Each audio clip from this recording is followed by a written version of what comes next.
Hello, everyone. Welcome to another exciting episode of Unstructured with YoungYoda. As I said in the first episode of Unstructured, before I accidentally deleted and then had to re-record it, is that I may return to some of my Germ Show antics once in a blue while. Well, this is your lucky episode because that is what we're going to do today. This episode is titled Return of the Stupid.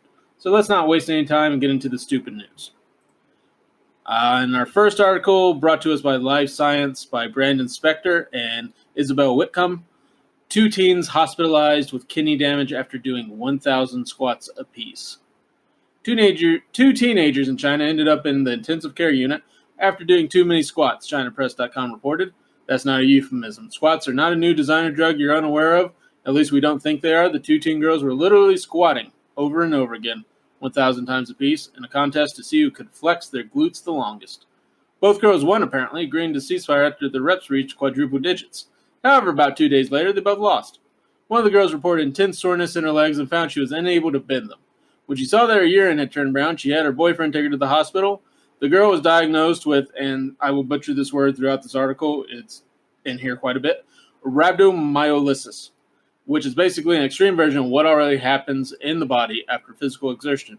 Dr. Bruce Cohen, a medical officer for the FBI, told Live Science. Anytime you go on a long run or lift weights, your muscles break down, sending a protein called myoglobin through the bloodstream into your kidneys, which filter them out. In fact, if you were to measure the amount of muscle protein in your blood after a 5-mile run, say, it would certainly be higher than before you began, he added. The difference is that with rhabdomyolysis, your kidneys can't handle the sheer quantity of dead muscle fibers. The kidneys get gummed up and they start to fail, Cohen said. Taking her friend were lucky. Normally, by the time you're peeing brown, it's too late, Cohen said. The girls were transferred to intensive care soon after the diagnosis and hooked up to IVs to help clear the protein from their system. For couch potatoes, rhabdomyolysis is no reason to buckle down on a refusal to exercise. First, the condition is rare, Cohen said. But more importantly, training as an athlete or at least exercising consistently is probably one of the best ways to avoid rhabdomyolysis. That's because that working out may help you become more in tune with your body and recognize when you might be overexerting yourself. Plus, athletes have a steady training regimen that slowly builds upon itself. It's the weekend warriors, those folks who sit at a desk all week and then head out for monster training runs come Saturday, who really need to be careful, Cohen said. That's probably what went wrong for these 2 young women, Cohen added. Squats aren't inherently dangerous. 1,000 squats might even be safe for a person who's trained to handle that level of exertion. But when competition leads you to ignore your physical limits, that can become dangerous, Cohen added. Rhabdomyolysis can also develop due to trauma, heat stroke, or the use of certain drugs. Life Science previously reported, but for young people, overexertion seems to be a common cause. In 2018, a 17-year-old boy was hospitalized with rhabdomyolysis for 5 days after one strenuous 90-minute weightlifting session. He had not worked out for several years before the incident, the boy said.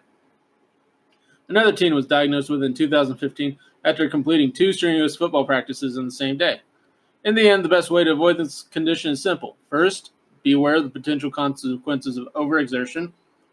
And most importantly, listen to your body. And don't be stupid. That's why this article is here. Because these ladies were being a bit stupid. And all I have to say is who needs kidneys when your ass looks fantastic? All right. Moving on to the next article.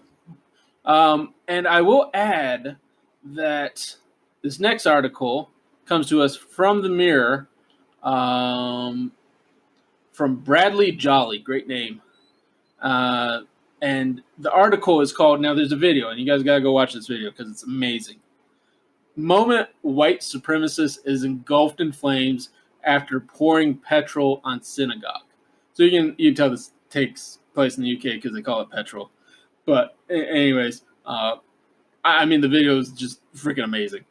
Just watch this stupid asshole just like get firebomb himself. So this is the moment an arsonist set fire to a synagogue but ensured an instant comeuppance. Tristan Morgan, 51, was caught on camera pouring petrol on the religious building and set it alight. But he is then seen taking the full blast of the explosion in his face in central Exeter, Devon.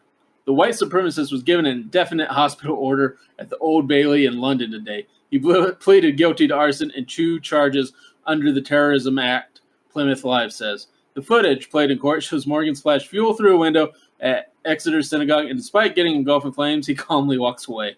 Morgan pats his singed head and drives off in a Mercedes Vito van.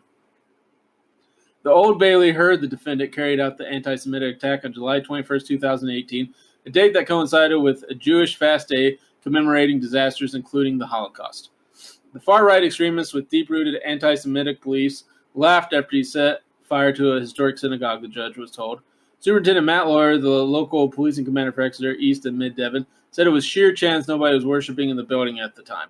Morgan is clearly very unwell and following multiple detailed medical assessments, it is clear that a hospital order is appropriate.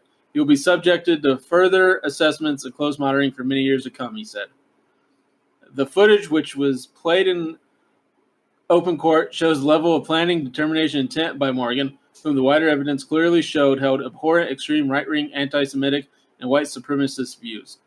It is only by sheer chance that the synagogue was empty, and indeed that Morgan himself sustained only minor burns. Following a joint investigation by local officers of counterterrorism policing Southwest, working with the Special Cases Unit of the Crime Prosecution Service, Morgan was charged with collecting information and encouraging terrorism. And Morgan, of no fixed abode, will be subject of long-term monitoring by the police and partners if he's ever released. Alistair Richardson, prosecuting, said Morgan made songs exhorting others to violence against the Jewish community and had an array of material that reveled in the degenerate views of Nazi Germany and white supremacists. He said he appeared to be laughing while trying to flatten his hair, which he described as looking like it had been whooshed up. As he was put in the police van, Morgan said, "Please tell me that synagogue is burning to the ground. If not, it's poor preparation." Later, as his burns were being treated in hospital, he told staff it was like a bomb going off. The synagogue, built in 1763, is the third oldest in Britain and remains a focal point of the Jewish community in the Southwest. President of the synagogue, Mr. Richard Halsey, said, "We sincerely thank the local police for their brilliant response and for their thorough investigation and support since the traumatic events of last year. In particular, we wish to highlight how the community of Exeter has come together to demonstrate the genuine positivity in our city.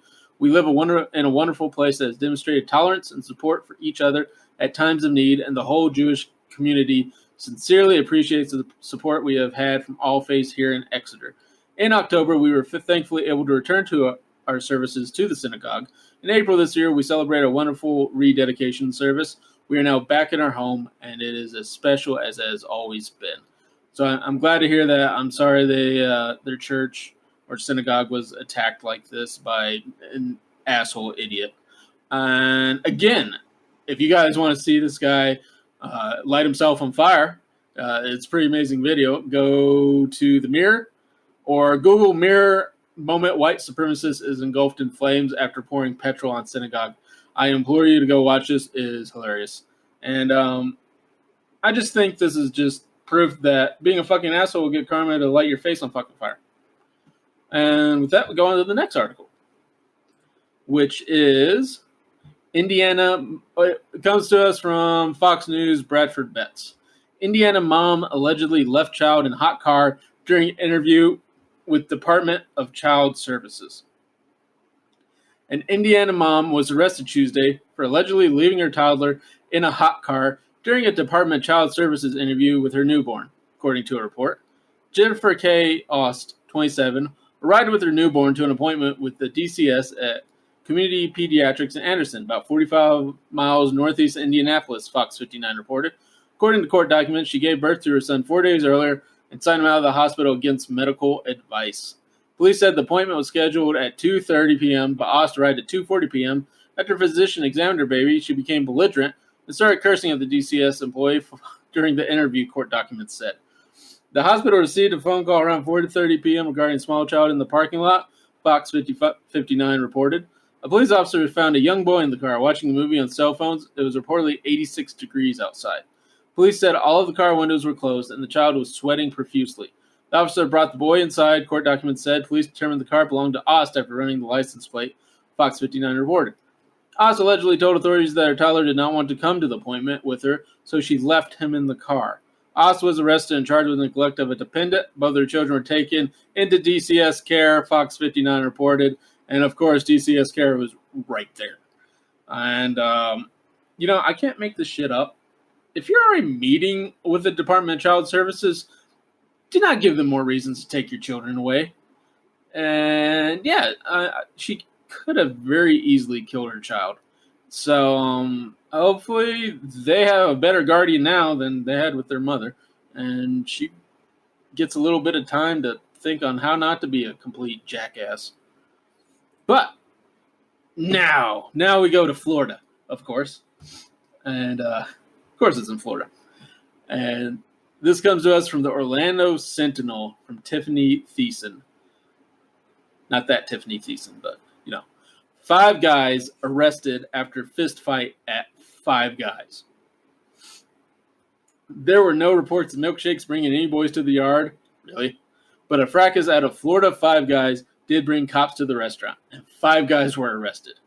In a brief and rather cryptic Facebook post that started to go viral soon after it was published Wednesday night, the Stewart Police Department said little more than a lunchtime fist fight had broken out at the Burgers and Fries eatery. 3 juvenile males and 2 adult males were charged with affray and processed at the Martin County Jail, the department said. Under Florida law, affray is the first-degree misdemeanor charge resulting from 2 or more people fighting in a public place, disturbing the peace. Police were called at about 12:30 p.m. A woman who witnessed the incident told authorities that one of the males was talking shit to another, a cup was thrown, and a door to the restaurant was slammed in someone's face before an all-out brawl broke out, according to an arrest report the department released Thursday. Keith Marine of Palm City and Lauren Perrine of Stewart, both 18, were arrested and taken to the Martin County Jail. The minors were fingerprinted and booked and later released to a parent. The restaurant is at 2185 Southeast Federal Highway in Stewart. So, go get your burgers there, guys. You might get a good show, too. And, really all I can say, it doesn't get more Florida than this. So, yeah. Shout out to Five Guys. And, they're definitely keeping their namesake. And now to probably my favorite article I found on here. And it comes from us from NOLA.com by Michelle Hunter. Oklahoma man had uranium, whiskey, and rattlesnake in stolen car at time of arrest. A routine traffic stop in Guthrie, Oklahoma took an unusual turn when police discovered a bottle of whiskey, a canister of radioactive uranium, a rattlesnake, and a gun in a stolen vehicle. Stephen Jennings, 41, was driving through a neighborhood on the morning of June 6 when a Guthrie police officer pulled him over for an expired tag. Passenger Rachel Rivera was in the front seat, but the officer spotted a timber rattlesnake in a terrarium on the back seat. Though Jennings admitted there was an unpermitted pistol in the center console, the search of the car turned up an open bottle of Kentucky Deluxe whiskey and a canister of yellow powder they later learned was radioactive uranium. Jennings and Rivera were arrested, though the charges from police do not include anything related to the snake or their uranium. All right. And, to me, friends, this just sounds like a good time. Just traveling down the road in your stolen car with a bottle of Jack, your pet rattlesnake, and some uranium to use for whatever later. Partay. And, it's great that he wasn't charged for the rattlesnake or the uranium. So, good on that dude. Sorry he got caught before he could reach the party place. But, we got to continue on. We got to continue on, guys, so don't think about it too much. And the final article, and the one that most of you have probably heard about through this month, comes to us from Gateway Pundit by Christina Lila. Play stupid games, win stupid prizes. Woman seen licking ice cream in viral video faces up to 20 years in prison. A woman is facing up to 20 years in prison for tampering with a consumer product after a video of her opening a gallon of Bluebell ice cream, licking it, and then putting it back into the grocery store freezer went viral on social media. According to Bluebell, staff recognized where the malicious act of food tampering took place. Bluebell said they removed all of the tin roof gallons of ice cream from the freezer of the San Antonio Walmart out of abundance of caution. The safety of our ice cream is our highest priority, and we work hard to maintain the highest level of confidence of our customers, Bluebell said in a statement. Food tampering is not a joke and we will not tolerate tampering with our products. We are grateful to the customers who alerted us and provided us with information. Police are confident that they have identified the woman from surveillance video and will be issuing an arrest warrant shortly. Bluebell inspected the freezer where the licking incident took place and said it believes it located the half-gallon tin roof, yada, yada, yada. She could face a second-degree felony charge of tampering with a consumer product. The Lufkin Police Department sent an email statement to NBC News The charge comes with a 2 to 20-year prison term and up to $10,000 in fines, according to Texas State Penal Code. Investigators are also in discussions with the FDA, and additional federal charges could be made. And they just posted the Twitter videos of this bullshit. Since this video, there have been a shit ton of copycats who have been seen spitting to various food and drinks, from, of course, ice cream to even Arizona teas. I say to each and every one of them, stop that shit. Many don't remember this, but the whole reason we have cotton in pill bottles is due to the tampering of Tylenol, which led to people's deaths. It appears the courts are not playing, and the public will not put up with this. So just stop messing with people's foods and drinks. It's not funny, and eventually someone will get hurt for it. And that's really all I have to say on the matter. Stop being stupid, please, and stop messing with people's food and drinks. And we'll all be better off for it. And I guess that's basically the end of what I got to say in this episode. I hope you guys enjoyed the stupidness, kind of bringing it back to the Germ Show. I'll do this every once in a while. Might do it next week. You never know. It's called Unstructured for a reason. But now into the housekeeping before Raul gets mad at me. You can find me on Twitter at randomgerm101, but I would much prefer you guys give follow to @thenerdcores_, which hosts this show and other great shows such as Ladies Nerdcores and then Parrot Files. Follow us on Instagram @thenerdcores, and you can find all this information and more at our new website, www.thenerdcores.com, where we even have a blog post. Or multiple blog posts, not just one. That'd be weird. If you'd like to catch episodes on the Nerdcores podcast feed earlier, or even get some extra goodies, be sure to sign up on Patreon at www.patreon.com/thenerdcores. With tiers starting as low as $1, you can help support this show and all the other shows. Be sure to follow our executive producers, Grayson Barker, a.k.a. at WarlordHitman98 on Twitter, and Shane at twitch.tv/SRRKK.